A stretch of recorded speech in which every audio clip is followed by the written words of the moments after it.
Kata Yesusnya jangan percaya.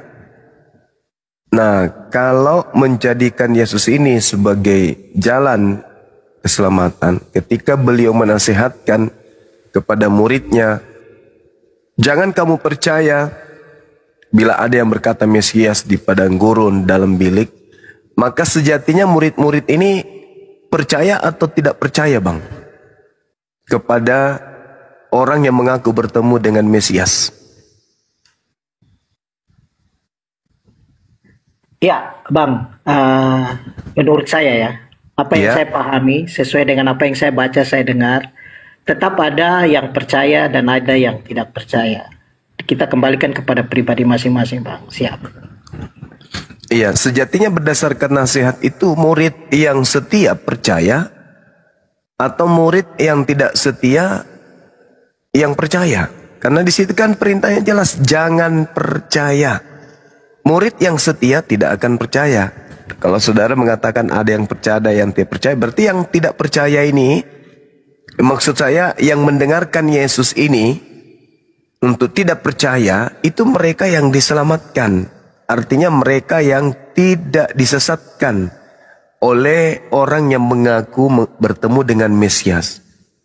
Akan tetapi, ketika ada orang yang datang mengaku aku bertemu dengan Mesias di padang gurun, lalu murid Yesus itu percaya, berarti murid Yesus ini menggenapi ucapan Yesus bahwa Kristus palsu itu akan menyesatkan orang pilihan. Orang pilihan ini adalah murid Yesus. Artinya ada dua kelompok. Yang pertama, yang mendengarkan nasihat Yesus tidak akan percaya kepada orang-orang yang mengaku bertemu dengan Kristus. Sedangkan orang yang disesatkan sama Kristus melalui utusannya yang mengaku bertemu dengan Kristus di padang gurun akan percaya kepada pemberitaan utusan Kristus palsu tersebut. Nah, kalau abang sendiri saya lihat ada pada kelompok yang kedua, yaitu lahirnya Kristen, pengikut Kristus, karena adanya orang yang mengaku bertemu dengan Kristus di padang gurun. Yahudi, Yudaism, dalam hal ini murid Yesus, tidak nyebrang menjadi Kristen. Karena mereka tidak percaya kepada pemberitaan orang di luar Yesus yang memberitakan bertemu dengan Mesias di padang gurun. Nah, jadi kalau berkata percaya tidak percaya diselamatkan, maka orang Kristen akan berujung kepada kekecewaan. Kenapa? Karena yang dipercayai oleh Kristen justru oknum yang mengaku bertemu dengan Mesias atau Kristus. Akibat dari dia bertemu dengan Mesias atau Kristus palsu ini, lahirlah agama Kristen. Seperti itu pemahaman saya, Bang. Silakan. Iya, makasih Bang Suma untuk informasinya. Ya, saya secara pribadi juga tidak akan mendebatkan atau meragukan apa yang, kalau meragukan saya tidak punya hak, apalagi mendebatkan apa yang abang sampaikan, karena dari awal saya sudah sampaikan bahwa tetap ada yang pro dan ada yang kontra, tergantung materi atau agenda apa atau penyampaian apa yang ingin kita sampaikan. Jadi bagi saya tidak bisa berkomentar sebagaimana yang abang sampaikan, begitu abang. Karena apa? Untuk menjaga jangan sampai ada yang terluka, menurut saya. Kasih. Iya, inilah Islam, Bang. Islam itu jelas dikatakan wakulil haq. Semua ajaran yang benar itu datangnya dari Allah. Maka ajaran benar ini, kalau kita mengasihi kepada sesama manusia, harus kita ajarkan meskipun pahit. Meski kita sampaikan meskipun melukai. Karena apa? Karena kasih. Lukahnya seseorang di atas muka bumi ini demi keselamatannya di kehidupan kekal itu nggak apa-apa. Itulah Islam. Jadi Islam diperintahkan mendudukkan yang hak dan mendudukkan kemudian yang batil. Batil tetaplah batil, hak tetaplah hak. Maka hak itu akan pasti mengalahkan yang batil. Maka kalau kita cinta kepada anak-anak kita, cinta kepada manusia, mengasihi sesama, maka yang hak harus kita sampaikan. Dan yang batil pun harus kita sampaikan. Itulah agama Islam. Jadi yang benar tidak abu-abu. Yang batil pun tak abu-abu.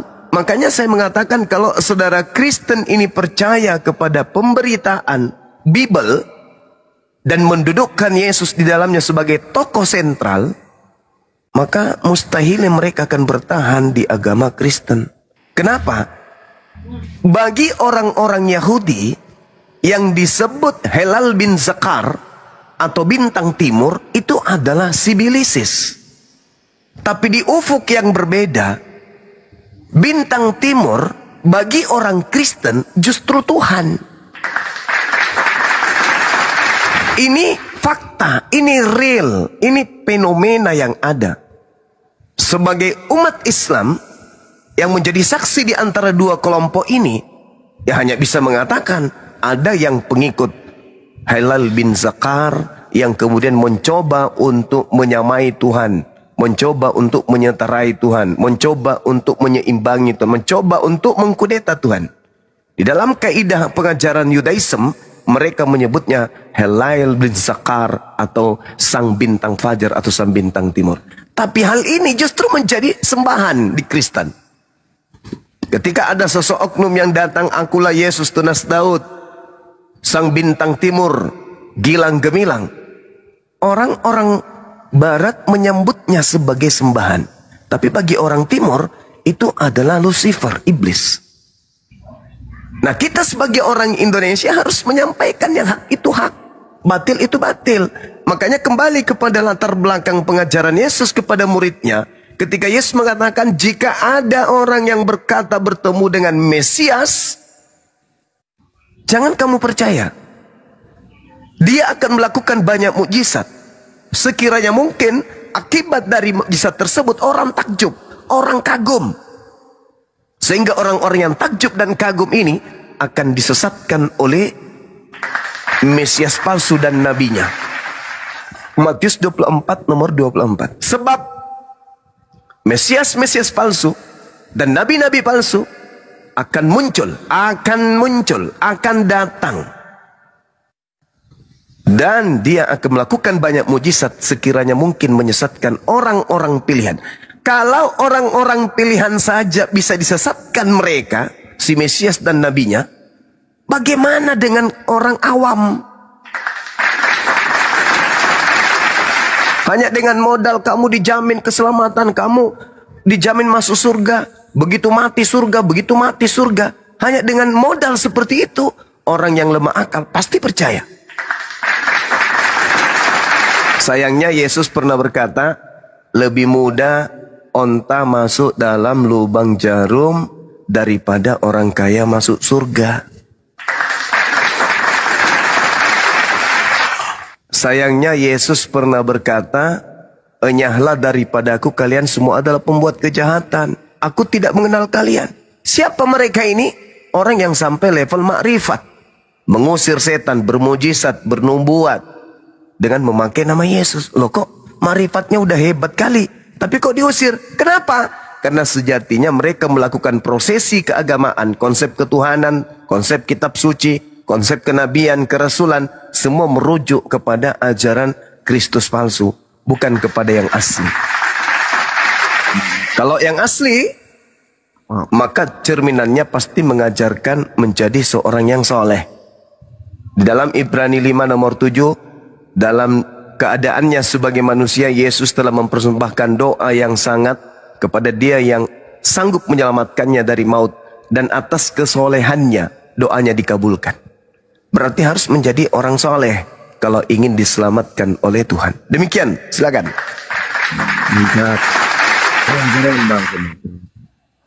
Izin ya.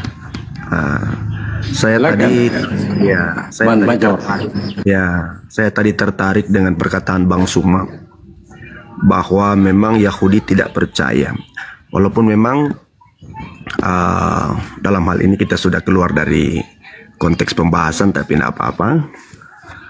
Ya, kita refreshing saja dulu dengan Bang Suma. Saya tertarik dengan tadi Bang Suma katakan itu Yahudi memang tidak percaya dengan Yesus. Karena yang kita bahas dari tadi tentang lebih cenderung ke hukumnya Yesus, yaitu hukum kasih, kematian Yesus, kebangkitan Yesus. Nah, dalam hal ini saya tertarik dengan perkataan tadi, memang Yahudi tidak percaya. Nah, di dalam hukum Taurat itu sampai hari ini kan Yahudi masih berpegang teguh kepada kitab Tanakh mereka. Yang tadi kita bahas sebelum Bang Suma sampai itu ya. Di sini ada mata ganti mata, gigi ganti gigi, tangan ganti tangan, nyawa ganti nyawa, darah balas darah. Nah, ini yang dipegang sampai hari ini Yahudi. Nah, dan tadi juga saya tertarik dengan Bang Suma katakan ada satu kesalahan ketika kita percaya dengan yang mengaku berjumpa di padang gurun, yaitu seorang nabi. Nah, yang jadi concern saya di sini, kalau saya masih berperang di dalam, masih berpegang teguh dalam kitab Yahudi atau kepercayaan Yahudi atau hukum Taurat, maka di sana akan terjadi perang karena tidak ada hukum kasih. Akan terjadi peperangan yang hebat. Ada perampasan aset negara sampai hari ini. Kenapa? Karena Yahudi tidak percaya dengan Yesus. Kalau mungkin Yahudi percaya dengan Yesus, hari ini Palestina juga tidak akan ada perang karena ada hukum kasih. Tapi karena Yahudi tidak percaya dengan orang yang berjumpa di padang gurun, maka terjadi pembantaian di sana. Karena mereka masih percaya dengan hukum Taurat, yaitu mata ganti mata, gigi ganti gigi, nyawa balas nyawa. Itu yang terjadi sampai hari ini. Nah, menurut Abang, manakah yang lebih baik? Tidak percaya dengan Yesus atau percaya dengan Yahudi? Mohon pencerahan. Iya, saudara. Yesus berkata, jika engkau mengasihi aku, jika engkau percaya kepadaku, engkau juga akan melakukan pekerjaan-pekerjaan yang aku lakukan. Kalau kita susun pekerjaan yang Yesus lakukan dari sejak dia dilahirkan ke dunia sampai kemudian dia diangkat ke langit, tidak ada pekerjaan Yesus yang akan mengantarkan kita menjadi Kristen. Tidak ada. Kenapa? Sederhana untuk mengetahui itu. Kata Yesus mengasihi Elohim. Itu hukum utama. Hukum terutama mengasihi Elohim. Penjabarannya kalau kita mengasihi Elohim adalah mentaati, mengikuti, menuruti, runut, tertuntun, terbimbing di dalam menjalankan kemudian hubungannya dengan Elohim. Artinya rujukannya ke kitab Tanakh, bukan ke surat-surat Paulus yang membebaskan manusia dari segala perintah aturan Tuhan. Kata Yesus, hukum terutama dan utama adalah mengasihi Elohim. Kalau mengasihi Elohim, berarti tunduk berserah diri kepada apa yang diinginkan oleh Elohim. Apa yang diinginkan oleh Elohim adalah apa yang tertuang di dalam kitab Tanakhnya Yahudi. Karena Elohim awal kali menyatakan diri setelah dari nabi-nabi besar terdahulu itu kepada ke-12 suku Bani Israel, Bani Yakub. Maka ketetapannya kemudian mengasihi Elohim tertuang di dalam Ulangan 11 nomor 1. Jika engkau mengasihi Elohim, maka dengarkan dengan setia, lakukan apa yang menjadi tuntunan, perintah, larangan yang ada di dalamnya. Jika kasih kepada Elohim, Yosua 22 nomor 5, harus melaksanakan apapun yang diperintahkan dan menjauhi apa yang dilarangnya. Itu baru masuk dalam kategori mengasihi Elohim. Dalam hal ini, Kristen sudah nggak lolos. Makanya Yesus berkata dalam Matius 23, nomor 2, nomor 3, orang Yahudi dan orang Farisi ahli kitab sudah menduduki kursi Musa. Dengarkanlah semua apa yang mereka katakan. tapi jangan kau mengikuti perbuatan mereka. Loh, kok kenapa bisa? Murid bertanya, kenapa bisa kami tidak mengikuti ahli Taurat dan orang Farisi, wahai guru? Kata Yesus, sebab mereka berkata tentang kitab Taurat, tetapi mereka tidak mempraktekkan. Jangan kau ikuti. Nah, kalau saya sebagai Muslim, saya pun bisa berkata, jangan mengikuti orang Kristen. Kenapa? Mereka mengambil terjemahan kitab Taurat, tapi cuma sebagai aksesoris. Mereka tidak mempraktekkan. Malah mereka membantai Taurat itu. Itu yang pertama. Lalu kata Yesus, hukum kedua apa? Mengasihi sesama manusia. Apa implementasi kemudian mengasihi sesama manusia? Yesus terangkan tuh di dalam Matius 5 nomor 19. Apa kata Yesus? Dan mengajarkan kepada orang lain, dan mengajarkan kepada orang lain, baik buruknya ajaranmu terhadap orang lain menandakan engkau mengasihi atau tidak mengasihi. Matius 5 nomor 19. Barang siapa yang meniadakan hukum Taurat, meskipun yang paling cilek, lalu mengajarkan kepada orang lain, artinya menyesatkan orang lain untuk menghilangkan hukum Taurat, apa kata Yesus? Dia akan menempati tempat terhina di dalam kerajaan langit, alias neraka. Nah, kasihnya di mana? Akan tetapi sebaliknya, ini kasihnya. Barang siapa yang tidak menghilangkan hukum Taurat, meskipun yang paling terkecil, lalu mengajarkan kepada orang lain untuk tidak menghilangkan alias menjaga hukum Taurat itu, maka dia akan menempati tempat tertinggi di dalam kerajaan langit alias surga. Jelas kok itu? Jadi submateri pengajaran Yesus sebagai guru, sebagai rabi, sebagai nabi, sebagai rasul, sebagai utusan Tuhan kepada Bani Israel adalah mengasihi. Mengasihi dalam tataran kasih hukum utama dan terutama, dan mengasihi dalam tataran hukum kedua, mengasihi sama manusia. Implementasi dari kedua hukum itu adalah hukum Taurat, bukan yang lain. Bagaimana mungkin dikatakan kasih kepada anak-anak kita? Masih bayi kita sudah mengajarkan mereka menyembah kepada Tuhan saingan. Tuhan saingannya, Tuhannya Elohim, Tuhan yang disembah oleh orang Israel. Eloah Abraham, Eloah Isa, Eloah Yakub. Anak-anak kita bimbing mereka untuk memperkenalkan, menyatakan iman, kepercayaan bahwa Tuhannya Yahudi turun ke bumi menjadi terkutuk, lalu menebuskan dosa-dosa mereka. Ini yang disebut kasih? Tidak. Itu membunuh.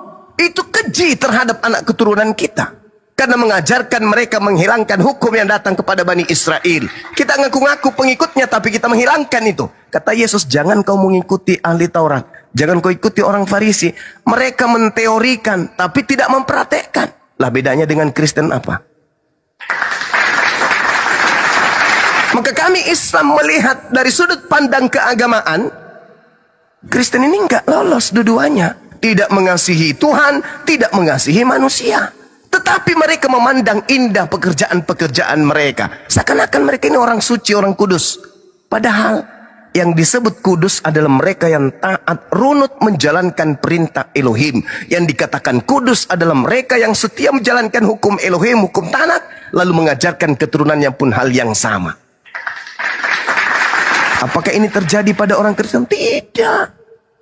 Justru tidak sama sekali. Makanya Yesus mewanti-wanti, waspadalah kepada penyesat yang datang setelahku, memakai namaku dan berkata akulah Kristus. Dia akan menyesatkan banyak orang. Nah, banyak orang ini yang mana? Kristus yang menyesatkan banyak orang itu yang mana? Islam tidak pengikut Kristus, Buddha, Hindu tidak pengikut Kristus. Hanya Kristen yang menjadi pengikut Kristus. Pertanyaannya sekarang ini adalah, di era digital, di era serba canggih, di era manusia sudah pada pintar dan cerdas, bisa mendeteksi Kristen ini ikut Kristus yang mana? Kristus yang datang bersungut-sungut, berdoa semalam-malaman kepada Elohim, atau Kristus yang dengan sombongnya mengaku, kepadaku telah diberi kuasa langit dan bumi, pergilah ke seluruh bangsa, jadikan seluruh bangsa menjadi muridku. Ini bukan karakteristik daripada Yesus yang hanya berkata menurut firman Tuhan, yang hanya melakukan hanya firman Tuhan, lantas mengatakan, aku tidak dapat berbuat apa-apa dari diriku sendiri. Dengan karakter yang muncul keluar dari kubur, kepadaku telah diberi kuasa, pergilah, jadikan seluruh bangsa menjadi muridku. Ini bukan karakter Yesus. Yesus mengatakan dalam Matius 10 nomor 5, nomor 6, Yesus berpesan kepada ke-12 muridnya agar jangan ke bangsa lain atau ke jalan orang Samaria, melainkan pergilah kepada domba-dombaku yang hilang yang sesat dari umat Israel. Itu pesan Yesus. Murid yang keluar dari Israel, murid yang pergi kepada serigala, murid yang keluar daripada domba-domba Yakub, mereka lah murid yang terjerat di dalam tipu daya Kristus palsu tersebut. Karena Yesus mengatakan, Kristus palsu dan nabi palsu akan melakukan banyak mujizat, sekiranya mungkin menyesatkan murid-murid pilihan juga. Matius 24:24. Jadi kalau ada dikatakan keselamatan itu dari Yahudi, Yahudi yang mana yang ngajarin ente? Yahudi yang menerima pemberitaan Kristus di padang gurun. Oh, tunggu dulu. Yesus meminta kepada muridnya waspada kepada oknum yang mengaku Kristus. Nah, itu bang, itu yang perlu saya jelaskan. Bahwa yang disebut kasih, atiullah wa atiur rasul, bukan kemudian melanggar semua perintah Allah. Makanya di dalam Matius 24, Yesus mengatakan di data nomor 15-nya, jelas itu. Jika apabila seorang pembinasa keji duduk di tempat yang kudus, seperti yang dinubuatkan oleh Daniel. Saya ulang, Matius 24 nomor 15. Apabila seorang pembinasa keji duduk di tempat yang kudus. Pembinasa keji ini duduk di tempat kudus, artinya dia memiliki posisi tinggi. Seperti rasul, seperti nabi, seperti Mesias, seperti raja. Duduk di situ seperti yang dinubuatkan Nabi Daniel. Daniel 7 nomor 25. Dia akan memutarbalikkan hukum yang maha tinggi. Yang benar dikatakan salah, yang salah dikatakannya benar. Inilah yang terjadi hari ini. Pembinasa keji itu duduk dan diberi gelar rasul, tempat yang kudus. Rasul itu tempat kudus, padahal dia adalah pembinasa keji. Dia akan memutarbalikkan fakta, hukum-hukum yang datang dari Elohim, diobrak-abriknya. Dikatakannya hancur, dikatakannya sampah, dikatakannya itu adalah taimeong, dikatakannya itu adalah sesuatu yang tidak bermanfaat, tidak membawa kepada keselamatan. Yang membawa keselamatan adalah Kristus, itulah dia. Padahal Yesus diutus, inilah anakku, kepadanya aku berkenan. Barang siapa yang percaya kepadanya tidak binasa, kalau tidak percaya mati dalam dosa. Yesus mengatakan, hai, kalau ada orang berkata ada Mesias di sini, jangan kau percaya. Orang yang percaya kepada Yesus akan mendengarkan itu. Maka 1 orang, 2 orang, 3 orang, berjuta orang datang mengaku bertemu dengan Kristus, tidak akan goyah. Dia akan tetap percaya kepada Yesus untuk tidak percaya kepada mereka yang mengaku bertemu Kristus itu. Begitulah umat Islam. Ketika ada murtadin mengaku umroh, mengaku sholat tahajud, bertemu Yesus, kami cuma tersenyum. Bro, di dalam Al-Quran itu palsu. Di dalam Bible pun Yesus mengatakan jangan percaya, itu palsu. Sebab kalau aku yang datang akan diiringi oleh tanda-tanda. Dan tanda-tanda itu wajib mutlak menyertai aku ketika aku yang datang. Tapi kalau bukan aku yang datang, hanya modal congor, ngaku aku, jangan kamu percaya. Nah, ini yang ingin saya sampaikan. Kembali kepada tema tadi, kasih itu adalah atiullah wa atiur rasul. Kasih itu adalah taat kepada ajaran Elohim dan taat kepada ajaran Musa dan Yesus alias Isa dalam Islam. Demikian.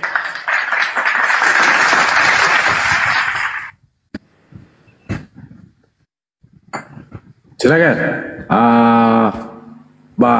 Bang Mayor, luar biasa itu. Luar biasa, Lanjut. hebat, dahsyat ya. Ya, saya juga tidak bisa membantah ya ceramah dari Bang Suma. Ya, karena namanya juga ceramah ya seperti itu. Tapi yang tadi saya tanyakan belum dijawab. Ya, Abang Suma sudah dakwah, tapi pertanyaan mungkin sudah kelewat ya. Pertanyaannya apa tadi bang? Sorry. Ya, tadi saya bertanya, manakah yang lebih baik? Kita percaya kepada orang yang bertemu seperti Bang Usma bilang tadi di padang gurun yang mengajarkan tentang kasih, atau kita percaya kepada Yahudi yang mengajarkan perang sampai hari ini? Itu pertanyaan saya, Bang. Tapi Abang sudah ceramah panjang. Oke. Baik. Baik, Bang. Jadi gini, saudara. Manakah lebih percaya kepada Yahudi? Ini satu hal yang menarik.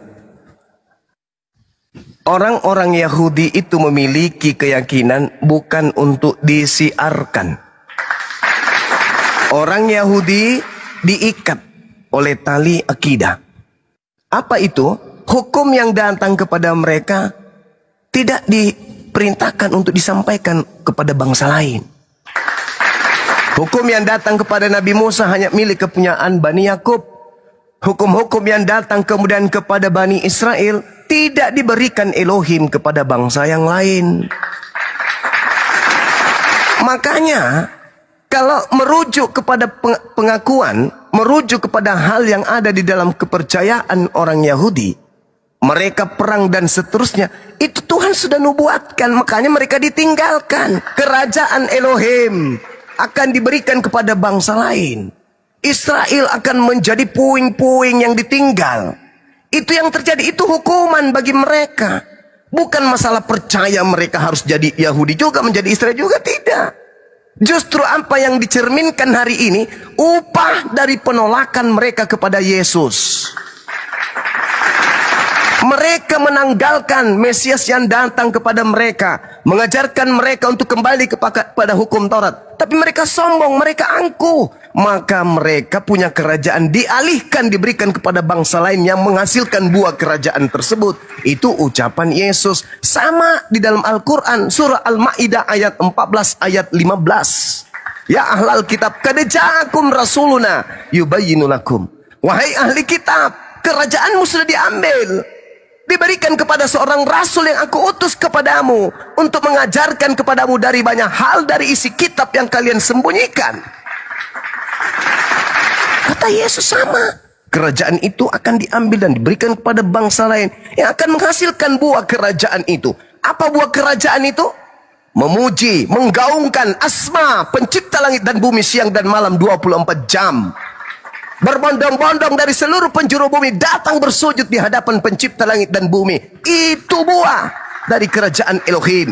Ajaran para nabi, tauhid satu Tuhan, pencipta langit dan bumi, tak ada yang lain. Tidak kemudian bersekutu dengan makhluk, dengan roh, dengan apapun itu. Itu buah dari kerajaan Elohim. Mengajarkan sujud, beribadah, mengumandangkan kesucian, ketahbisan, kemudian ketahiran kepada pencipta. Itu buah-buahnya. Apa yang dilakukan oleh Yesus? Dilakukan oleh buah-buah dari kerajaan Elohim. Memang dikatakan memang betul di dalam Lukas 1 nomor 33. Dia ini adalah Yesus, seorang yang ditentukan menjadi raja bagi Bani Yakub untuk selama-lamanya. Yesus adalah raja bagi Yakub untuk selama-lamanya. Tapi ketika raja itu datang, apa yang dikatakan? Engkau tidak akan menyembah lagi Elohim di gunung ini dan di Yerusalem. Kenapa?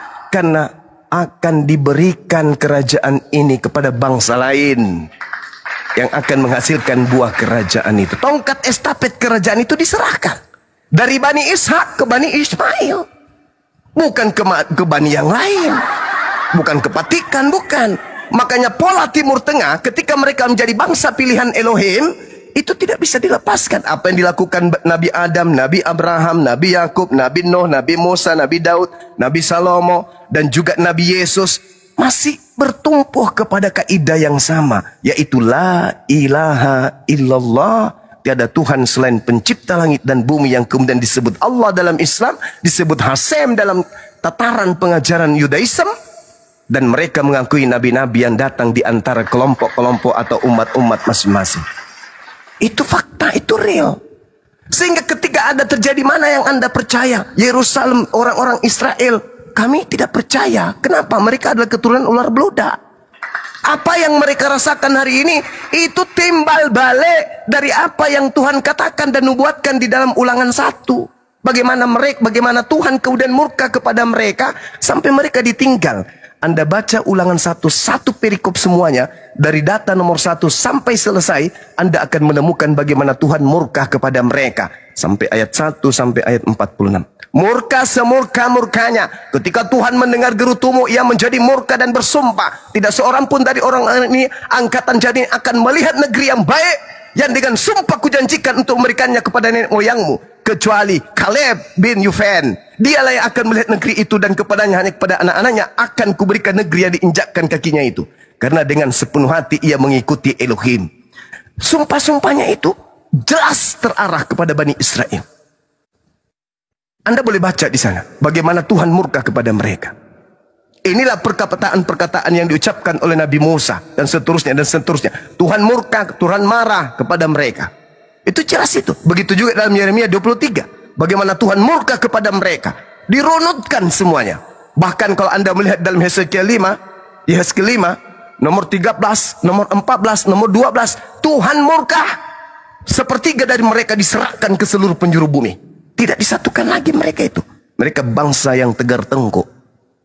Maka Yesus berkata, orang banyak ini yang tidak taat kepada hukum Taurat, terkutuklah mereka. Jadi kalau ada pertanyaan, mana yang Anda percaya?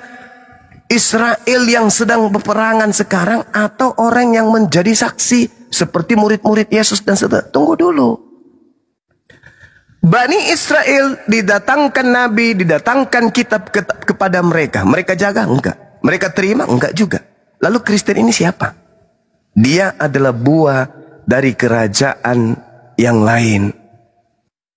Itu yang tadi yang saya katakan. Pergilah ke seluruh bangsa, jadikanlah seluruh bangsa menjadi muridku. Ini kerajaannya berbeda. Kenapa? Karena jelas di dalam Mazmur 147 nomor 19 nomor 20, ajaran-ajaran Elohim yang datang kepada Bani Yakub, yang datang kepada Bani Israel, tidak sedikit pun diberikan kepada bangsa lain. Jadi kalau saya simpulkan 10 detik, jadi kalau Anda mengatakan kami pengikut Kristus, itu adalah seorang penyesat yang mengambil kemudian kesempatan untuk menjadikan bangsa ini seakan-akan menjadi pengikut para nabi Yerusalem. Padahal Yerusalem adalah bangsa yang sudah dikutuki oleh Tuhan. Saya kira begitu. Silakan. Iya. Jadi kalau pertanyaan saya tadi, berarti dalam dua nomor ini, nomor 1 bertemu dengan Yesus yang mengajarkan tentang kasih, nomor 2 ya mengikuti ajaran Yahudi atau Taurat ini yang berarti perang. Masih lebih baik saya pilih yang nomor 1 ya, Bang Sumaya. Tidak ada pilihan, Bung. Tidak ada pilihan. Kenapa? Kalau hidup kan punya pilihan, Bung. Iya, masalahnya bukan di situ. Masalahnya bukan di situ. Kalau abang hidup tidak punya pilihan kan jadi rincu nantinya. Masalahnya bukan di situ, saudara. Nabi Musa alaihi salam diutus untuk Bani Israel. Yesus diutus untuk Bani Israel. Nah, kita ini bukan Bani Israel. Maka pilihan terakhir adalah Bani Ismail. Jadi pertanyaan saya ya, kalau jadi saya, abang kasih masukan lah. Iya. Kalau jadi saya, yang abang kasih masukan sama saya, mana yang saya harus pilih dari kedua pemahaman ini? Ikut Yesus mengajarkan kasih, atau saya ikut Yahudi mengajarkan perang? Mana yang abang suggest kepada saya? Kalau saya ikut Yesus mengajarkan kasih, itu pasti. Oke, makasih. Nah, sekarang kasih yang dimaksud Yesus itu masuk nggak di Kristen? Yang pertama yang saya uraikan tadi, kasih itu taat kepada Elohim. Kepada manusia, mengajarkan manusia untuk taat kepada Elohim. Itu terjadi nggak di Kristen? Sedangkan dua pilihan ini yang Anda maksud, mengikuti kasih yang justru menghantam semua sendi-sendi pengajaran Elohim. Saya katakan kepada saudara, kalau Anda kasih kepada manusia, Anda tidak mungkin mengajarkan anak keturunan Anda menjadi Kristen. Tidak mungkin. Di mana itu bisa saya dapatkan dalilnya? Di dalam Yohanes 16, nomor 14, nomor 13. Yesus di dalam Yohanes 14, nomor 16, nomor 26. Apa yang diindikasikan Yesus itu? Aku akan minta kepada Bapa, agar Bapa menurunkan, agar Bapa mengutus seorang penolong lain. Apabila seorang penolong lain itu datang, dialah yang akan mengajarkan kalian segala hukum, segala ketetapan, segala perintah, segala hal yang terkait dengan penginsapan dunia akan dosa. Dan ciri roh kebenaran yang datang setelahku, kata Yesus, adalah: satu, tidak berkata-kata dari dirinya sendiri. Dua, dia akan memuliakan aku. Dari sini Anda bisa mengoreksi diri. Dari sini Anda bisa introspeksi diri. Dari sini Anda bisa bercermin.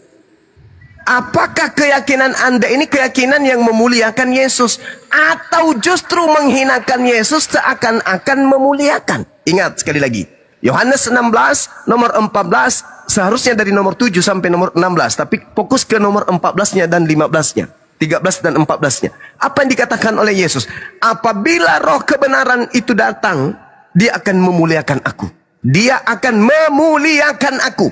Siapa yang siang malam kemudian menolak Yesus ditampar, Yesus diludahin, Yesus ditonjok, Yesus ditelanjangin, Yesus kemudian dihantam balok dari belakang, yang kemudian ditombak, yang kemudian digantung, yang dikutuk. Siapa yang siang malam untuk tidak mengajarkan hal tersebut? Kami. Roh kebenaran itu ketika datang akan memuliakan aku. Kami tidak terima Yesus kami itu ditonjok, ditampar, diludahin, diseret, dibunuh, dikutuk, dijadikan tumbal untuk nebus dosa-dosa kalian. Kami nggak rela, kami nggak rida itu. Tapi kalau orang Kristen, jangan ditanya, siapa yang diludahin? Yahudi. Yesus.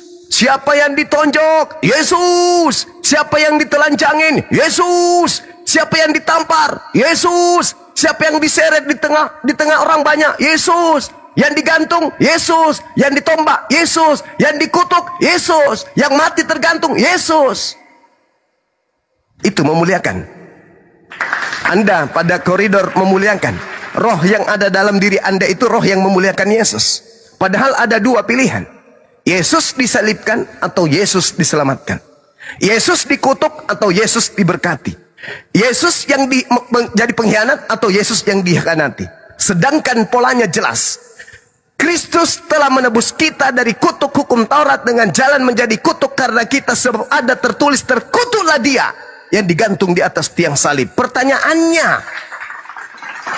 di mana tertulis? Tertulis di Ulangan 21 nomor 22 23. Apa itu?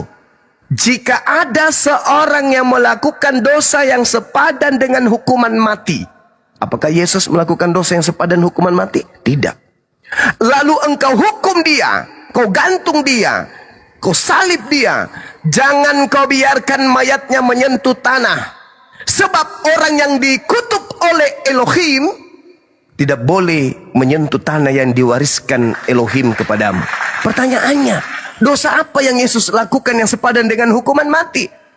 Dosa apa yang Yesus lakukan sampai dia dikutuk oleh Elohim?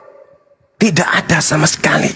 Yesusku manusia suci, Yesusku manusia mulia. Dia terkemuka di dunia dan di akhirat, dan termasuk orang yang didekatkan kepada Allah. Tidak mungkin, itu mustahil. Seorang yang suci kemudian dikutuk, dipertontonkan seperti maling, itu mustahil. Tapi bukan itu jadi poinnya. Poinnya kemudian adalah, apabila roh kebenaran itu datang yang kuminta kepada Bapa telah datang, maka dia akan memuliakan aku. Kalian tidak memuliakan, bahkan jauh terperosok ke dalam jurang kesesatan. Apa itu? Anda melantik manusia yang tadinya siang malam bersungut-sungut, bersujud, menghibah, mengharapkan keselamatan dari Sang Bapa, Sang Tuhan. Kalian lantik dia naik setinggi-tingginya, setara dengan Tuhan, sehakikat dengan Tuhan. Kalian telah menghinakan dia di hadapan Tuhannya.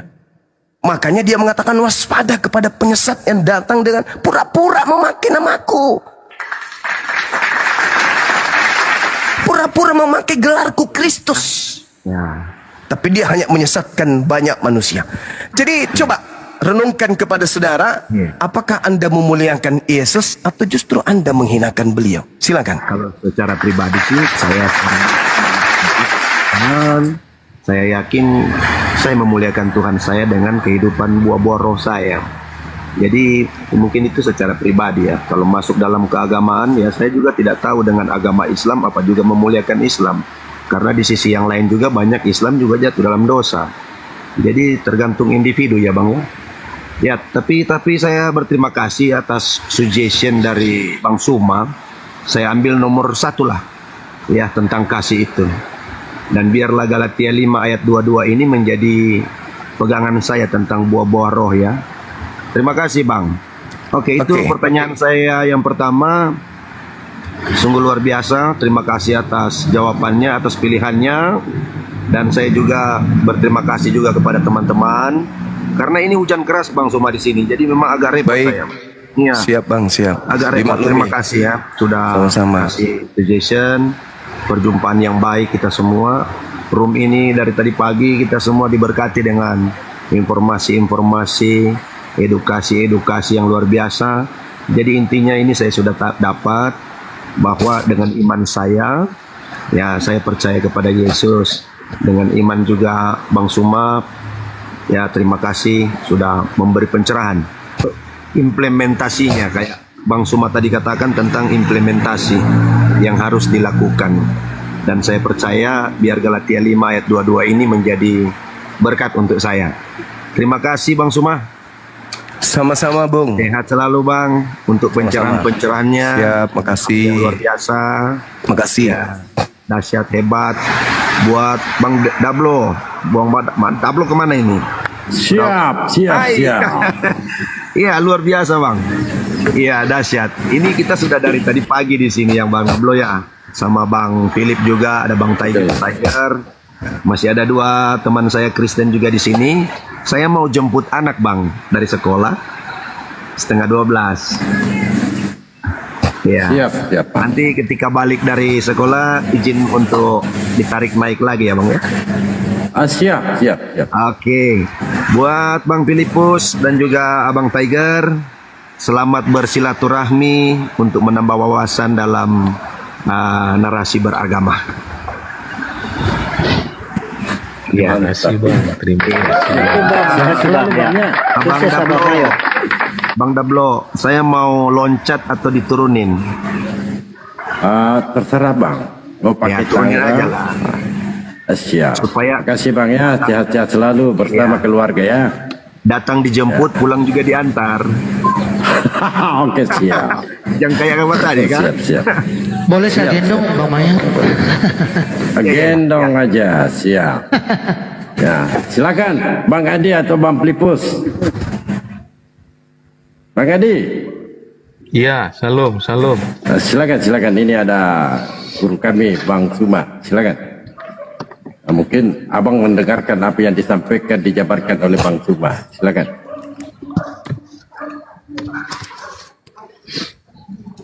Ya, terima kasih Bang Dalbo.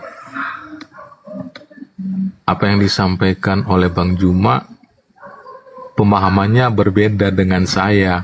Tapi dalam diskusi kan itu sah-sah aja. Ada pendapat A, ada pendapat B. Dan ketika itu tidak ditujukan untuk mencapai suatu mufakat, maka masing-masing boleh berjalan di pemahamannya masing-masing, kan gitu dia. Jadi bagi saya Yesus adalah tetap Tuhan, Yesus adalah tetap Kristus yang akan menyelamatkan orang-orang yang percaya kepadanya. Gitu dulu Bang Dalbo. Ya, silakan Bunda. Iya, baik. Keadaan yang ada hari ini, ketika kemudian kebenaran terungkap, ada orang mempertahankan keyakinan yang diterima dari nenek moyang mereka. Kenapa? Karena iblis memang sudah bersumpah di dalam Al-Quran di hadapan pencipta langit dan bumi. Apa kata iblis? A'udzubillahi minasyaitonirrajim. Qala rabbi bima aqwaitani la uzayyinanna lahum fil ard wa la ughwiyannahum ajma'in. Kata iblis, wahai Tuhanku, oleh karena engkau telah memutuskan bahwa pihakku adalah pihak yang sesat, aku pasti akan jadikan kejahatan terasa indah bagi mereka pengikutku di bumi. Dan aku akan menyesatkan mereka semuanya. Iblis itu bukan datang dalam wujud manusia, dalam bentuk fisik. Tetapi iblis itu datang dengan sehalus-halusnya. Masuk ke dalam hati, tembus ke sanubari, lantas di kepala berputar, masuk ke dalam aliran darah, mematikan akal manusia, menjadikan nyaman kemaksiatan-kemaksiatan yang dilakukan oleh manusia hingga mati. Kapan mereka sadar? Pada saat ajal sudah menjemput. Sekali lagi, iblis bersumpah di hadapan Allah, qala rabbi bima aqwaitani la uzayyinanna lahum fil ard wa la ughwiyannahum ajma'in. Aku iblis akan menjadikan kejahatan yang mereka lakukan terasa indah bagi mereka. Sehingga ungkapan-ungkapan yang dibuat-buat seperti yang disebutkan saudara kita tadi, Galatia 5, tetapi buah roh adalah kasih, sukacita, damai sejahtera, kesabaran, kemurahan, kebaikan, kesetiaan. Ini ajaran Hindu, ajaran Buddha ini. Maksudnya semua agama mengajarkan ini. Semua agama mengajarkan kasih. Semua agama mengajarkan sukacita. Semua agama mengajarkan damai, sejahtera, kesabaran, kemurahan, kebaikan, kesetiaan, kelembutan, penguasaan diri. Semua agama mengajarkan itu. Bahkan organisasi kemudian mengajarkan hal tersebut. Tarekat-tarekat mengajarkan hal tersebut.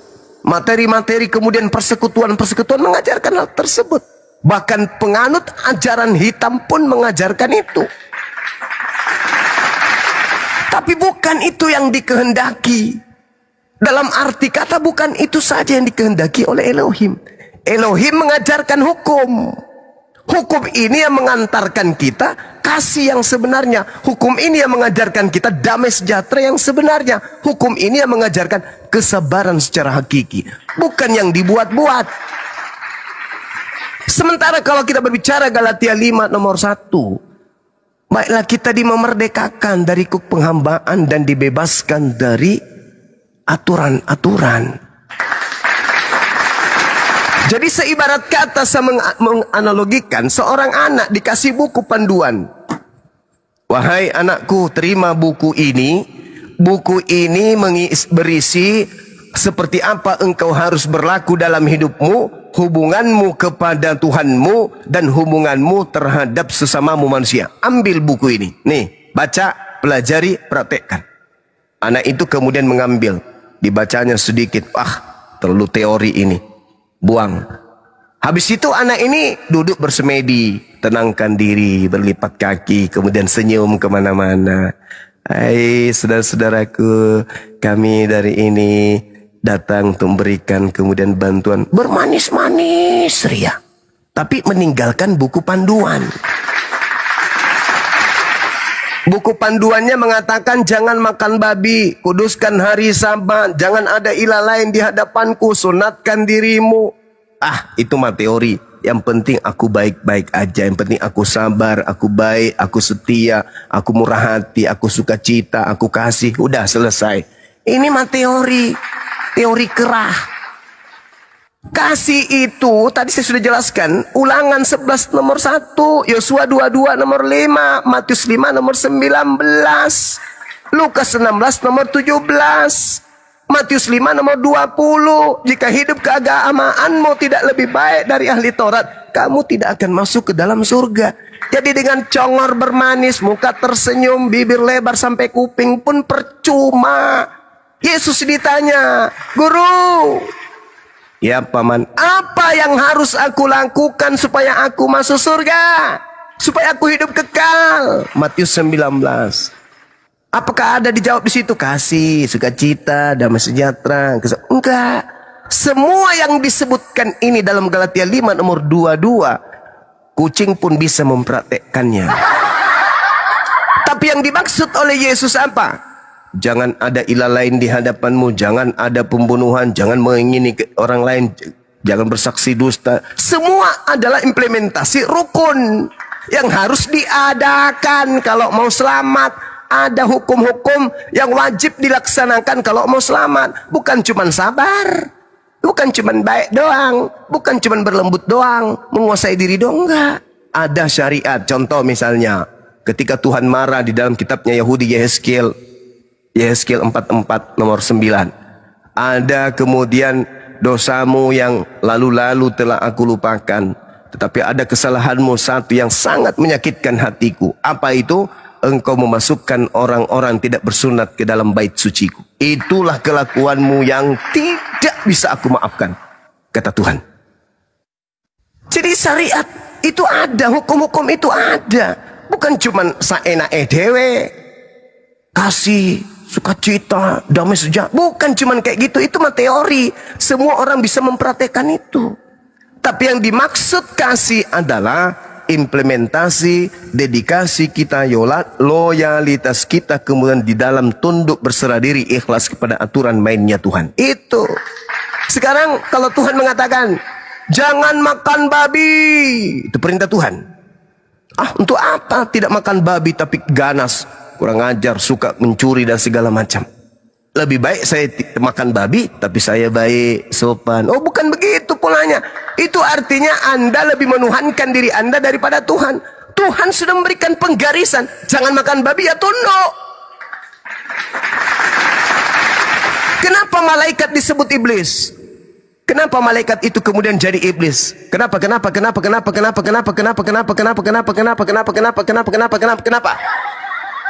Karena dia cuma mendapat perintah satu doang.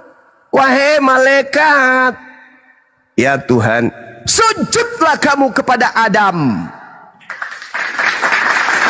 Malaikat enggan sujud, tak mau sujud. Disebutlah dia iblis. Wahai manusia, jangan engkau makan babi. Disebut apa orang yang tidak mendengarkan perintah Tuhan itu? Kalau malaikat disebut iblis, kalau orang tadi disebut apa? Ya iblis. Makanya Al-Quran mengatakan iblis itu minal jinnati wan nas. Iblis itu dari dua kelompok, dari dua golongan, yaitu dari jin dan juga kelompok manusia. Manusia yang tidak mau tunduk kepada perintah Tuhan adalah sibilisis. Ini terakhir sebelum saya pamit. Dikatakan kemudian di dalam pengakuan Paulus, segala sesuatu halal bagiku. Ini perintah siapa yang mengatakan itu? Siapa yang mengajarkan menghalalkan segala sesuatu? 1 Korintus 6 nomor 12. 1 Korintus 10 23. Segala sesuatu diperbolehkan. Siapa yang kasih firman seperti ini? Siapa yang kasih firman pengajaran kayak begitu kepada dia? Sedangkan Yesus tidak pernah mengajarkan hal yang seperti itu. Dia malah membantah seluruh perintah Tuhan. Segala sesuatu dibolehkan, segala sesuatu dihalalkan. Ini perintah siapa ini? Iblis mengatakan kepada Adam, tak ada larangan, segala sesuatu halal. Tak ada itu, segala sesuatu dibolehkan. Kok ciri-cirinya kok mirip-mirip? Habis itu dia bikin aturan sendiri. Apa itu aturan sendiri? Minum darah, makan babi boleh, makan asu boleh, makan segala-galanya boleh. Tapi bikin ajaran lain lagi. Bikin aturan baru lagi. Ibadah minggu, menyembah kepada Kristus, segala macam. Jadi ada kerajaan lain. Kata Yesus, dari buahnya kamu akan melihat mereka. Apa buahnya? Memanggil aku Tuhan, bermujizat, bernubuat, mengusir setan. Pakai nama aku, tapi dia bukan dari golongan kita. Dia golongan serigala yang buas. Nah, saya kira begitu teman-teman. Tempat saya sudah azan. Saya juga ada tamu. Saya harus menemui tamu saya. Mudah-mudahan apa yang kita sampaikan pada siang hari ini bisa menjadi edukasi khususnya kepada umat Islam agar tidak mudah kemudian dipatol-patol sama pengikut Kristus. Saya umumkan kepada saudara-saudara yang ada di Kota Makassar, tanggal 1 Juni insya Allah saya ada undangan tablik akbar tentang antisipasi lebih awal gerakan pemurtadan pendangkalan akidah yang akan diadakan di Antang Perdos Unhas, perumahan dosen Unhas. Saya lupa masjidnya. Tanggal 1 habis Tunggu dulu, baca asar. Gurunda. Siap. Tanggal berapa? Tanggal 1 Juni 2025, sahabat-sahabat kalau tidak berhalangan silakan hadir. Siap. Kita akan bertatap muka di sana dengan tema yang sudah disajikan ini. Mudah-mudahan teman-teman bisa kemudian hadir. Kita sharing terkait dengan materi-materi dasar bagaimana cara mengantisipasi gerakan mereka. Demikian sementara, subhanakallahumma wa bihamdi asyhadu an la ilaha illa anta astaghfiruka wa atubu ilaik. Salam tauhid, salam satu Tuhan. Jayalah Islam kita, jayalah Indonesia kita. Assalamualaikum warahmatullahi wabarakatuh. Waalaikumsalam warahmatullahi wabarakatuh. Semangat siang dan tetap saudara-saudara Kristen tetap belajar, dan belajar. Tanggalkan dulu mendengarkan doktrin dan dogma dari bapak-bapak gereja, pastor-pastor, tapi ambil Bible itu, masuk ke kamar, kunci dari dalam, pelajari tekun. Belajar baik-baik, gunakan hati. Panggil pencipta langit dan bumi. Wahai dikau pencipta langit dan bumi, yang menciptakanku, yang memberikan akal kepadaku, beri aku petunjuk. Aku ingin mengkaji Bibelku ini dengan akal sehat. Berikan aku petunjuk. Enggak usah sebut Tuhan siapa namanya, enggak usah. Panggil aja. Dikau yang menciptakanku, yang maha pengasih, yang maha penyayang, maha rahman. Jangan ke situ Islam nanti. Ya Tuhan yang maha kuasa, yang mendengar dan melihatku. Tuntun aku untuk belajar kitabku ini. Tunjukkan kepadaku kebenaran yang hakiki. Habis itu baca. Baca, pelajari, renungkan isinya. Setelah Anda pelajari itu semua, mari bertemu dengan Bang Suma dan tim para apologet Islam ini, baik yang ada di bawah naungan API ataupun yang tidak. Datangi mereka, pertanyakan mereka tentang Bible, sekali juga pertanyakan mereka tentang Al-Quran. Kalau Anda sudah memahami Bible, sudah mempertanyakan Bible, saatnya Anda menentukan sikap. Bible itu benar-benar firman Tuhan. Dan artinya Anda mengatakan Islam itu salah. Saatnya Anda tampil sebagai apologet Kristen untuk membela akidah Kristen. Akan tetapi kalau Anda dihantarkan kepada kebenaran, bahwa ternyata Bible itu benar bukan firman Tuhan dan di dalamnya ada kebenaran, maka datang kepada Islam, pertanyakanlah Islam itu. Pertanyakan Islam itu. Jadi ada dua pilihan setelah pelajari Bible dengan tanpa doktrin dan dogma. Tampil sebagai pembela Kristen, melawan Islam, atau tampil kemudian untuk belajar ajaran agama Islam. Itu aja. Jangan membantah Islam tanpa ilmu. Jangan mewakili Bible tanpa Anda kaji Bible. Nanti Anda malu. Ya, jangan sampai seperti pendeta-pendeta yang diskusi dengan Bang Suma, justru mereka bertanya, itu tertulis di mana Bang Suma? Saya masih ingat sekali seorang pendeta Leon for Yehuda ketika saya berkata, Yesus berkata, tanda-tanda ini akan menyertai aku. Jika aku yang datang, matahari menjadi gelap, bulan tak bercahaya, bintang-bintang berjatuhan, kuasa langit akan berguncang, dan akan nampak anak manusia di tengah langit. Semua manusia akan meratap, semua manusia akan melihatnya. Pendetanya dengan tertawa menghina. Itu tidak ada di Bible Bang Suma. Itu tertulis di mana Bang Suma? Itu tidak ada Bang Suma. Mana ada kayak gitu di dalam Bible Bang Suma. Dengan gayanya dia mengatakan saya selesai kuliah di luar dan seterusnya. Ternyata seorang pendeta pun mesti harus mendapatkan penataran P4 atau 6 SKS dari Bang Suma. Saya kira begitu. Sekali lagi, pelajari Bible itu dengan seksama. Jangan doktrin dan dogma. Jangan, pelajari aja dulu. Setelah itu Anda tampil menjadi pembela agama Anda atau tampil sebagai penanya kepada umat Islam. Demikian, silakan.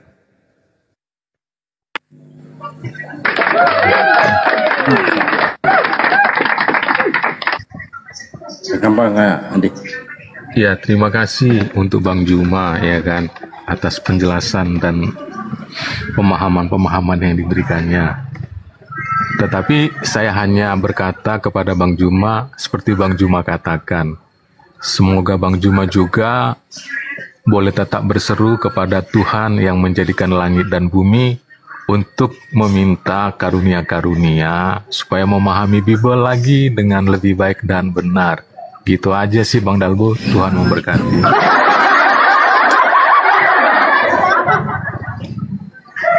Bang Suma lebih paham Bible, Bang.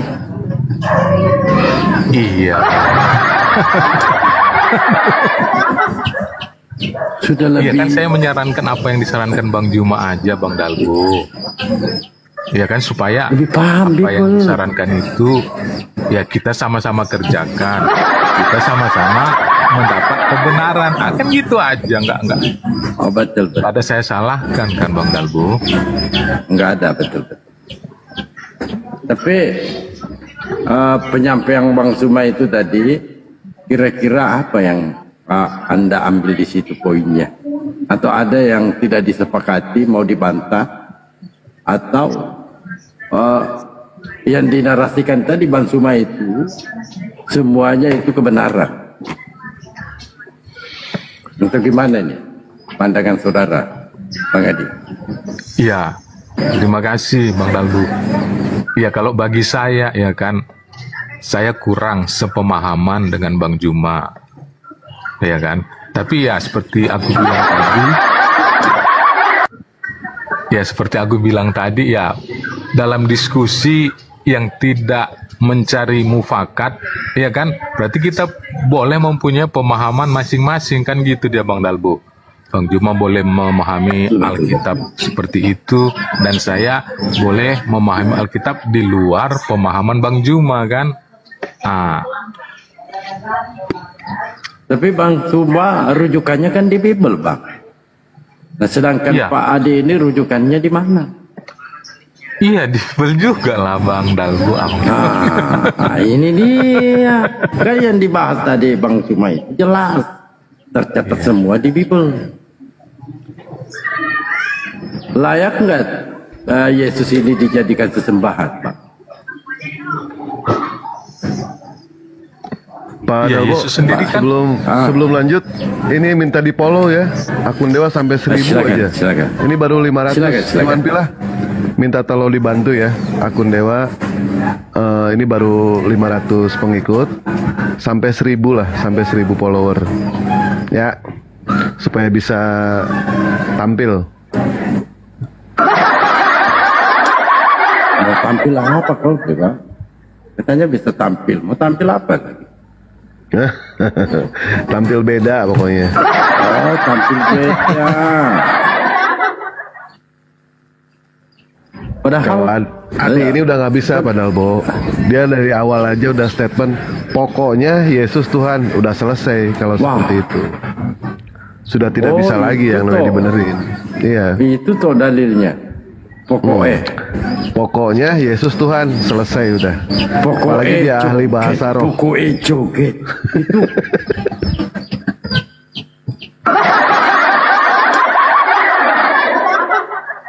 Ya, di follow ya.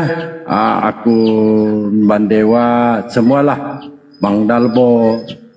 Ini akun baru semua. Jadi Pak Abang Filipin, asyhadu. Bagaimana Bang? Kira-kira apa tanggapannya? Ditanggapi dulu lah apa yang disampaikan oleh Bang Suma berdasarkan Bible.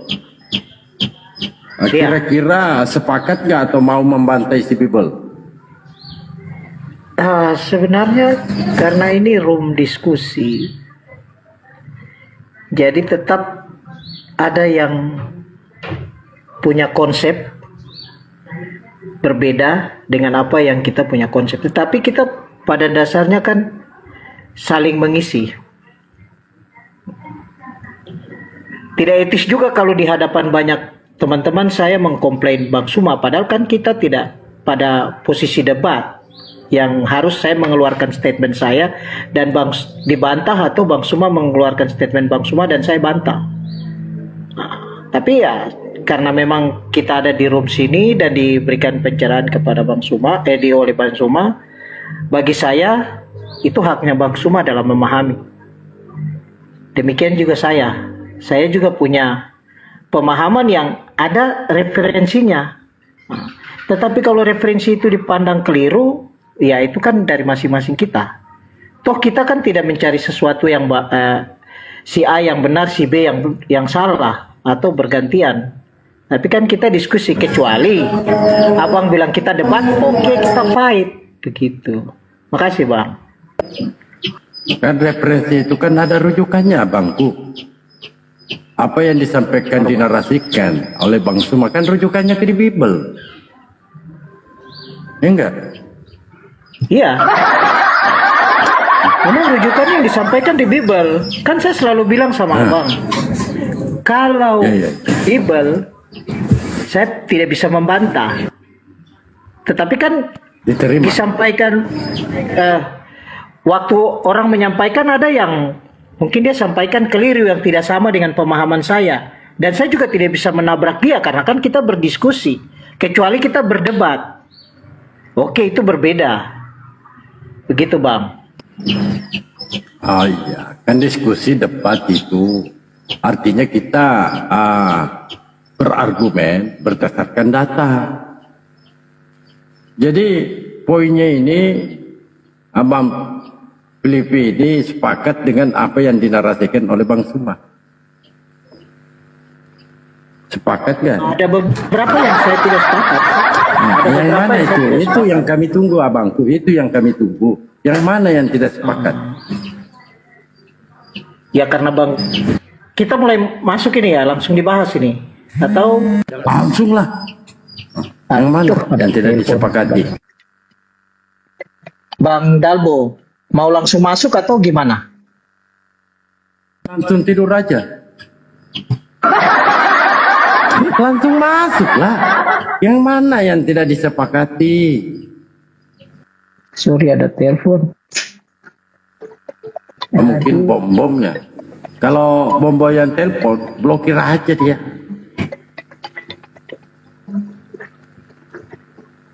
Coba. Yang mana yang tidak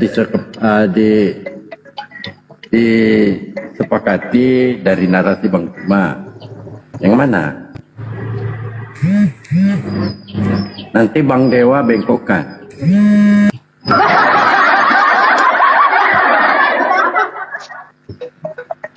Ya, di tap-tap layarnya teman-teman ya, di tap-tap layarnya jangan lupa di follow-follow akunnya di atas ya.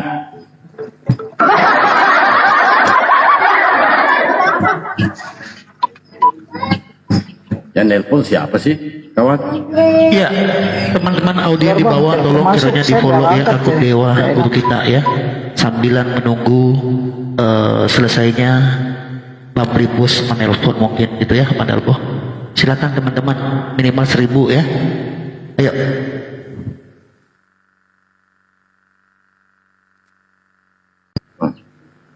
Gimana? Oh, oke Bang. Maaf, telepon masuk. Masuk lagi Bang. Saya nggak bisa dengar lagi. Iya. Aksar Raja, selamat malam.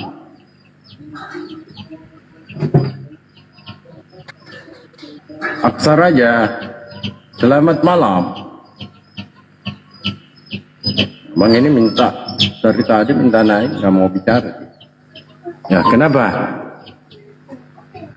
Yang mana? Nanti kami bengkokkan, luruskan.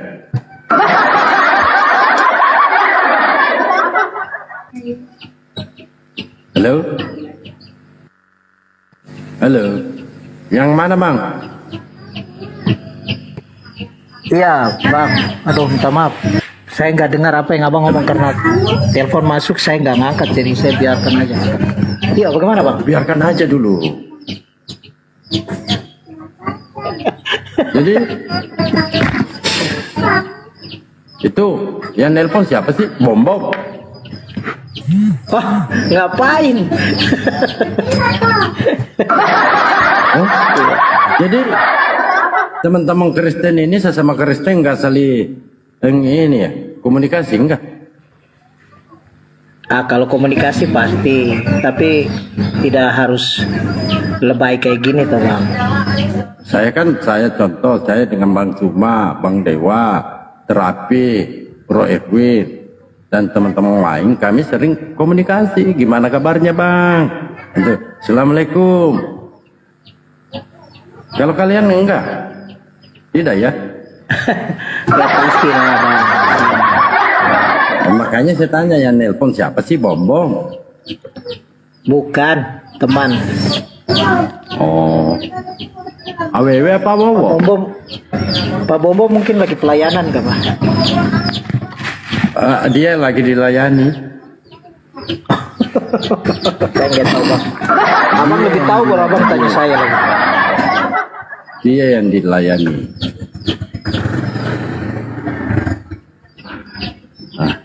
Gimana ini? Mana ini? Dari Apa tadi nunggu tanggapannya? bantahan. Dari tadi nunggu bantahan mana ini? Iya itu ya. Tunggu nanti Bang Dewa ini bengkokan. Iya, Bang Balbo, Bang Oke. Dede. Karena ini menyangkut Bible dan saya juga salah satu orang yang menurut saya untuk apa kita berdebat atau membantah apa yang dikatakan oleh Bible menurut saya. Buku saya Bible. Kalau Bang Zuma katakan begitu dengan pemahamannya Bang Suma, ya itu Bang Suma memahaminya. Kalau saya mungkin berbeda untuk hal seperti itu. Tapi kalau itu dipergunakan statement saya, kalau kita berdebat, tapi ini kan kita tidak berdebat. Jadi kita Udah, kita saling berdebat aja, memberikan- Bang. Ya, kita berdebat aja nggak apa-apa. Ayo berdebat nggak apa-apa. Oh, Bang Dede, saya sudah dari siang, dari pagi. Kami Sekarang dari sudah tadi menunggu setengah dua. apa yang mau Abang bantah, silakan. Apa yang tidak sesuai dengan ucapan Bang Juma, tidak sesuai dengan Bible, silakan yang mana. Nanti saya bantah lagi nanti. Atau enggak Pak Dalbo nanti bengkokan nanti. Yang mana? Sekarang menurut saya begini Bang Dede. Saya membantah Bang Suma menyampaikan pemahaman beliau tentang Bible-nya saya. Walaupun saya tahu keliru, terus saya bantah, terus Abang bantah ulang kembali, ngapain? Kan begitu. Bang, kita di sini berdiskusi itu sesuai dengan apa yang tertulis di dalam Bible, Bang. Andaikan Abang membantah itu sesuai dengan apa yang tertulis di dalam Bible, kita akan terima. Tetapi kalau ternyata bantahan Abang itu keluar dari yang namanya ayat di dalam Bible, saya akan berusaha untuk meluruskan di sini, Bang. Yang mana tadi setelah Abang mendengarkan diskusi antara Bang Juma dengan siapa tadi, yang mana yang Abang tidak sepakati, yang mana Abang tidak setuju. Padahal Bang Juma tadi sudah ngasih clue kepada Abang ya. Andaikan orang itu mau mencari yang namanya kebenaran Bang, tinggalkan dulu Tuhan itu siapa. Cukup berdoa kepada Tuhan yang Maha Kuasa, tunjukkanlah kebenaran itu. Abang angkat tangan, selama Abang mengangkat tangan, insya Allah Tuhan akan campur tangan Bang. Tetapi ketika Abang mencari kebenaran, Abang tidak mengangkat tangan, Tuhan tidak akan pernah campur tangan. Tuhan akan angkat tangan juga.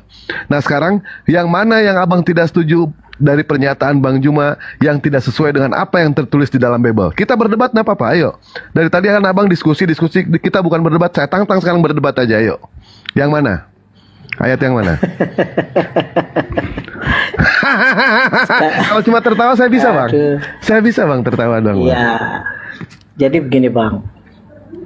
Kan dari beberapa statementnya Bang Suma, ada yang tidak sepaham dengan saya. Contoh, tentang Yohanes 16. Tentang Yesus juga sendiri. Itu kan beda konsep dengan saya. Baik, menurut Abang, konsep di dalam kekristenan Yesus itu siapa Bang? Berdasarkan dari apa yang tertulis di dalam Bible atau apa yang dikatakan sama Yesus itu sendiri? Pengakuan Yesus langsung Bang. Saya mulai buka ya Bang ya. Di dalam Wahyu 22 nomor 9 Bang. Ini pernyataan Yesus langsung Bang. Silakan Abang buka. Wahyu 22 nomor 9. Sabar. Supaya kita terarah ya, karena saya nggak suka debat kiri kanan ya. Gitu. Abang mau bantah atau mau ikuti pernyataan bukan Yesus? debat, sorry. Kita debat Sorry, aja bukan nggak apa-apa. Nggak apa-apa diskusi. debat aja nggak apa-apa. Diskusi Nggak kiri apa-apa. kanan saya nggak suka. Nggak apa-apa, kita debat aja Bang. Nggak apa-apa. Oke. Wahyu 22 ayat 9 ya. Oke. Ini debat apa pacaran ini?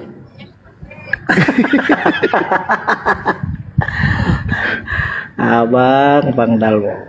Mantap. Oke, lanjut Bang. Bang Dede. Ya silakan dibaca sama abang. Silakan mulai debatnya. Saya mulai dengan Wahyu 22 nomor 9.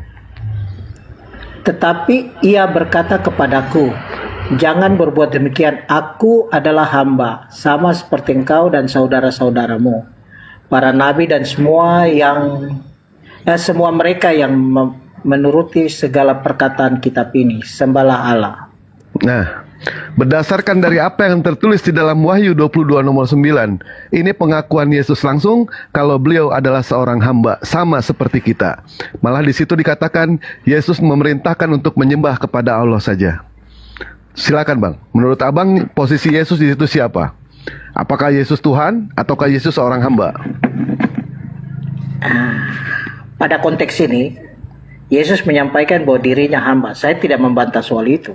Baik, artinya kalau dia hamba itu, bisa tidak yang namanya seorang hamba itu menjadi Tuhan, Bang? Bisa atau tidak? Kalau kita langsung pada titik ini, kita harus lihat konteksnya di mana. Ay. Gak bisa kita di konteks ini terus kita lompat ke sini, gak bisa. Ya, Bang. ya udah. Sekarang gini, baik kalau begitu, tunjukkan satu dalil di dalam Bible yang menyatakan Yesus itu adalah Tuhan. Satu dalil aja yang menurut abang andalan dalil abang itu apa? Saya akan bantah dengan ratusan dalil yang ada di dalam Bible, Pak. Dalil apa yang abang andalkan? Yesus adalah Tuhan. Iya, dalilnya? Pokoknya Lukas Yesus Tuhan. pasal 1. Hah? Lukas 1. Ya. Baca coba, yang mana? Baik, baca.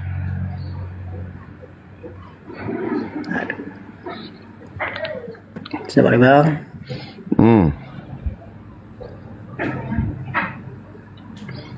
Bukan lagi.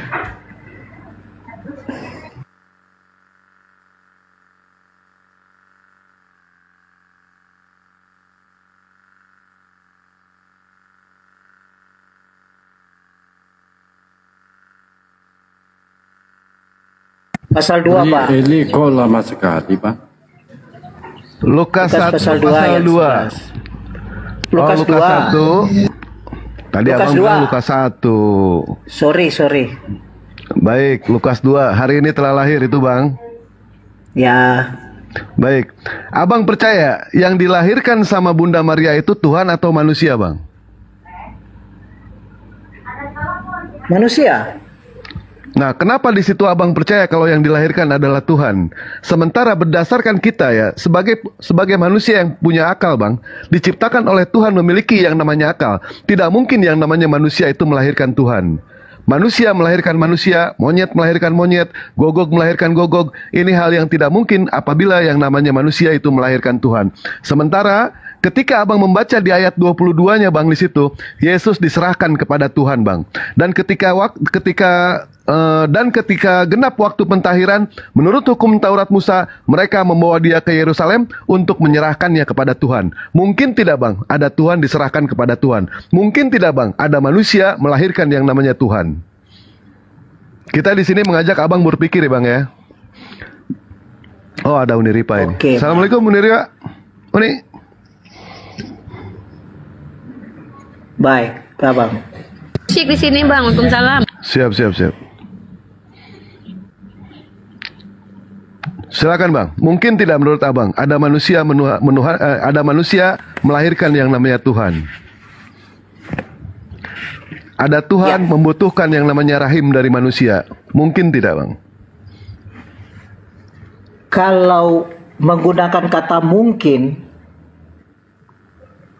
karena berhubungan dengan Yang Maha Kuasa, berarti mungkin saja. Begitu. Oh, mungkin saja. Baik, kalau seperti itu memang doktrin ajaran abang itu sudah kuat ya, berusaha defend untuk mempertahankan sesuatu yang tidak masuk akal, abang pertahankan. Di dalam Lukas 2 nomor 22. Tidak begitu juga, Bang. Bang, itu bukan masalah doktrin, itu akal sehat. Karena dia kan Maha Kuasa. Kecuali dia tidak Maha Kuasa boleh, baru kita bisa ragukan dia. Dia mau jadi batu, mau jadi ayam, mau jadi apa. Kalau dia tidak Maha Kuasa, kita bisa ragukan. Tapi kalau dia Maha Kuasa, kita tidak boleh membatasi. Oh, berarti baik.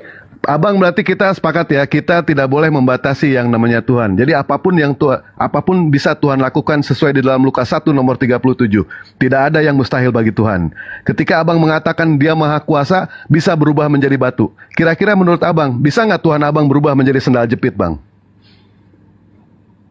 Ya itu kembali ke dia. Nah, bisa atau tidak? Dia mau jadi Saya apa tanya. saja menurut dia.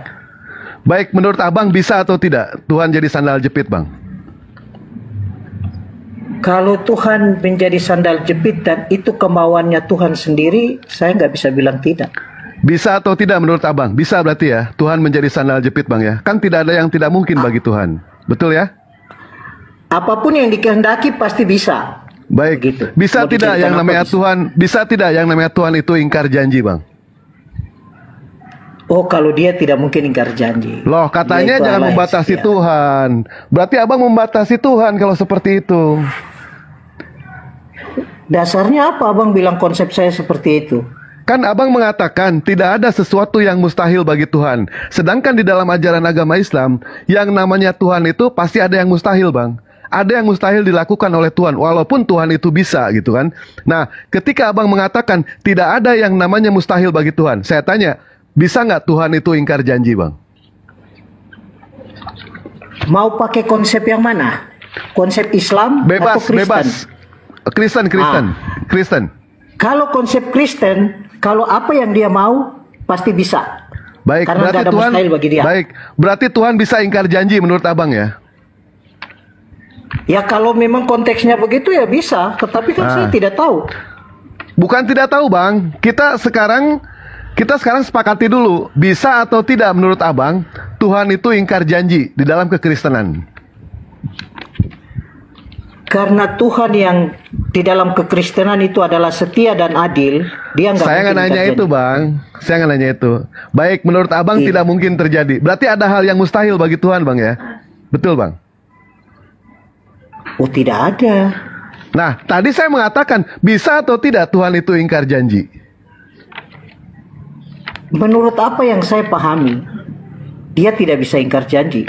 Berarti ada yang mustahil Tapi bagi kalau Tuhan, bang. abang bilang, sorry, sekarang saya balik bertanya. Kalau abang bilang dia bisa ingkar janji, kan itu pemahamannya abang. Abang harus sampaikan ke saya. Saya bertanya, supaya saya loh, bang. mengerti. Saya bertanya kepada abang di sini, sesuai di dalam Lukas 1 nomor 37, tidak ada yang mustahil bagi Tuhan. Saya tanya, kita sepakat, jangan pernah membatasi yang namanya Tuhan. Nah, saya bertanya, apakah yang namanya Tuhan itu bisa ingkar janji, Tuhan Kristen? Saya tidak boleh membatasi dia. Berarti bisa Dan ingkar saya tahu dia janji. tidak mungkin ingkar janji. Berarti ada Dia yang tidak mustahil mungkin ya bagi ingkar Tuhan. Berarti ada yang mustahil ya. Oh, kok bolak-balik bang? Lah, kata abang Kan katanya kita sudah tidak mungkin. sepakat. Kita sudah sepakat dia tidak bisa ingkar tidak ada yang mustahil bagi dia. Baik, tidak ada yang Sekarang- mustahil. Bisa nggak Tuhan itu ingkar janji? Saya tanya. Sekarang ingkar janji masuk di mana? Saya nggak nanya apapun itu, bang. Yang penting ingkar janji. Tuhan berjanji begini, ternyata janjinya itu meleset. Bisa nggak kira-kira Tuhan abang itu, yang konon katanya dikatakan tidak ada yang mustahil bagi Tuhan, bisa nggak Tuhan abang ingkar janji? Enggak, karena enggak pernah ada yang meleset yang dia janji. Berarti ada yang Kalau mustahil abang- bagi Tuhan ya? Ada yang mustahil. Ya itu pemahaman abang, terserah. Kalau bagi Oh, saya bukan enggak ada. begitu, bang. Bukan begitu. Kan abang sendiri yang membawa satu statement. Saya cuma mengikuti di sini. Berarti kita sepakat ya. Kalau Tuhan ya Kristen bisa ingkar janji. Sepakat ya. Karena tidak ada yang mustahil Itu, bagi Pak. Tuhan. Ya nggak bisa kayak begitu bang. Kan konteks kita, rule kita kan tidak ada yang mustahil. Clear. Ah, tidak ada yang mustahil. Terus Ya. apakah bisa yang namanya Tuhan itu ingkar janji? Mustahil atau tidak?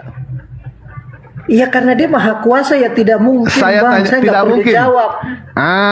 Artinya ternyata ada yang mustahil bagi Tuhan, betul? Ya kalau abang punya data ya mana? Kita lihat. Ya, enggak, bukan. Gitu. Kita Apalagi berdasarkan itu iman Kristen. akli aja. Berdasarkan akli aja kita ya.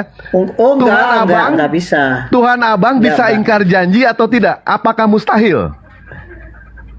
Enggak, saya enggak mau masuk ke ranah yang kayak gitu. Itu Nah, enggak. baik. Itu sama dengan Alhamdulillah. kita menggapai angin, Bang. Ya, Menggapai angin. alhamdulillah Iwan Pila ya. tadi dia mengatakan dari awal bahwa tidak ada yang mustahil bagi Tuhan. Tetapi ternyata ketika saya bertanya kepada dia, apakah Tuhan orang Kristen itu bisa yang namanya ingkar janji? Dia bilang tidak mungkin. Artinya ada yang mustahil bagi Tuhan. Berarti statement yang abang katakan tadi tidak ada yang mustahil bagi Tuhan, ternyata abang bantah sendiri itu. Abang yang bantah sendiri. Ya, artinya bang, ada yang mustahil dilakukan oleh Tuhan.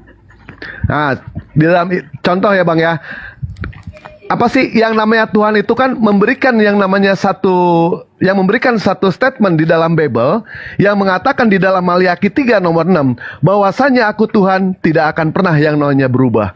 Tetapi tidak tiba-tiba datang perjanjian baru Tuhan itu bisa berubah menjadi manusia. Ini artinya Tuhan abang ingkar janji bang. Yesaya 46 nomor 5, dengan siapakah kamu hendak menyamakan aku? Kalau cuma tertawa bisa bang saya bang. Kalau cuma tertawa bisa. Abang. Oke lanjut. Sorry. Kan kita mau berdebat kan? Sedikit. Siap. Sedikit apa bang? Sedikit tertawa. Saya tertawa dulu bang ya. Lanjut. Dijelaskan aja. Saya akan ikuti abang punya mau. Berarti poinnya jelas di situ bang ya, bahwa Tuhan ada sesuatu yang mustahil dilakukan oleh Tuhan. Contohnya Tuhan ingkar janji, mustahil kan dilakukan oleh Tuhan.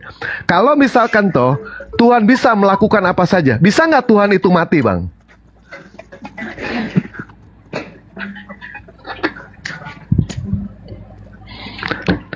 Mustahil atau tidak ketika yang namanya Tuhan itu bisa mati bang? Wah, ada telepon lagi. Ada telepon Bang Dewa.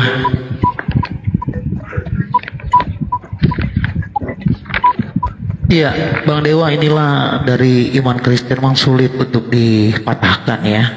Sekalipun itu berdasarkan dari Bible. Sebenarnya kalau kita mau jujur pada hati kita sendiri, jelas Tuhan itu tidak mungkin bisa menempatkan dirinya ke bumi. Kenapa demikian? Di 2 Tawarik 6 nomor 18 misalnya ya, ini rujukannya. Tetapi benarkah Allah hendak diam bersama dengan manusia di atas bumi? Sesungguhnya langit, bahkan langit yang mengatasi segala langit pun tidak dapat memuat engkau, terlebih lagi rumah yang kudirikan ini. Nah, kalau hanya untuk berdiam di dalam diri Yesus, apa sih besarnya Yesus? Kemudian juga kalau berdiam diri di dalam rahim Bunda Maria, apa sih besarnya Bunda rahim Maria ini? Mungkin kira-kiranya begitu, Abang. Silakan Bang Dewa. Ya, jadi itu ya Iwan Pila ya. Ternyata memang ajaran mereka itu membingungkan dirinya sendiri. Ketika dia mengatakan tidak ada yang mustahil bagi Tuhan, pada saat saya bertanya, apakah Tuhan itu bisa ingkar janji? Ternyata itu mustahil dilakukan oleh Tuhan. Artinya ada yang mustahil bagi Tuhan. Apakah Tuhan bisa mati? Mereka mengatakan Tuhan tidak mungkin mati. Itu artinya ada yang mustahil bagi Tuhan. Sementara di dalam ajaran mereka Tuhan itu mati. Ya, silakan baca di dalam 1 Korintus 11 nomor 26. Tuhannya Kristen itu mati itu ya. Sebab setiap kali kamu memakan roti dan minum cawan ini, kamu memberitakan kematian Tuhan sampai Ia datang. Akal sehat mana yang bisa menerima yang namanya Tuhan itu bisa mati? Sebagai orang yang berakal, tidak mungkin yang namanya Tuhan itu bisa mati. Sementara di dalam Bible mereka mengatakan seperti itu. Jadi jelas di sini ya, mereka sedang kebingungan sendiri. Mereka menggunakan yang namanya ilmu kadang-kadang. Kadang-kadang bisa, kadang-kadang tidak bisa. Kadang-kadang mungkin, kadang-kadang tidak mungkin. Kadang-kadang mustahil, kadang-kadang bisa. Nah inilah ilmu kadang-kadang. Tidak punya yang namanya prinsip sama sekali. Alhamdulillah di dalam Islam, Allah Subhanahu wa Ta'ala itu Maha Kuasa. Ketika orang Kristen mengatakan, apakah yang namanya Allah di dalam Islam bisa berubah menjadi manusia? Saya katakan bisa. Apakah Allah Subhanahu wa Ta'ala bisa berubah menjadi ini, menjadi itu? Saya katakan bisa, karena beliau adalah Maha Kuasa. Pertanyaannya bukan soal bisa atau tidak, pertanyaannya pantas atau tidak. Tuhan yang tadinya Maha Kuasa, tiba-tiba tidak Maha Kuasa. Tuhan yang tadinya Maha Suci, tiba-tiba jadi Maha Kotor. Ini hal yang tidak mungkin dilakukan oleh Tuhan. Sebagaimana kita manusia, apakah manusia bisa berkuasa melakukan apa saja? Bisa manusia itu. Apakah ada yang namanya hal yang mustahil yang dilakukan oleh manusia? Banyak hal yang mustahil. Seperti itu contohnya. Analoginya seorang presiden Prabowo. Beliau adalah berkuasa. bisa melakukan apa saja.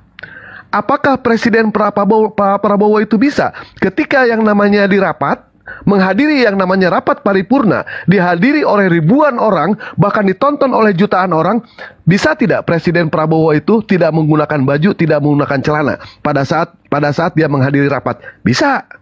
Bisa Presiden Prabowo melakukan itu. Tetapi pertanyaannya bukan itu. Kira-kira pantas atau tidak Pak Prabowo melakukan hal seperti itu? Tidak pantas. Jadi itu adalah sesuatu hal yang mustahil dilakukan oleh Pak Prabowo. Begitupun Tuhan kami. Mustahil Tuhan kami melakukan hal yang seperti itu. Karena beliau sudah punya ketetapan bahwa Allah itu tidak serupa dengan apapun juga. Andaikan ketika Allah mengatakan tidak serupa dengan apapun juga, apakah bisa kita menyamakan dengan apapun juga? Jelas tidak bisa. Mau disamakan dengan apa? Yang di langit, yang di udara, yang di bumi tidak akan pernah bisa. Karena itu adalah satu ketetapan di dalam surah Asy-Syura, laisa kamitslihi syai'un. Allah itu berbeda dengan makhluk ciptaannya. Begitu. Silakan. Dewa sebentar lagi. Pak Dalbo, Dewa sebentar lagi ini beduk di sini. Pak Dalbo. Ada. Saya selesai. Baik. Gantian ya Pak Dalbo ya. Gantian ya. Sholat dulu ya. Oke, siap.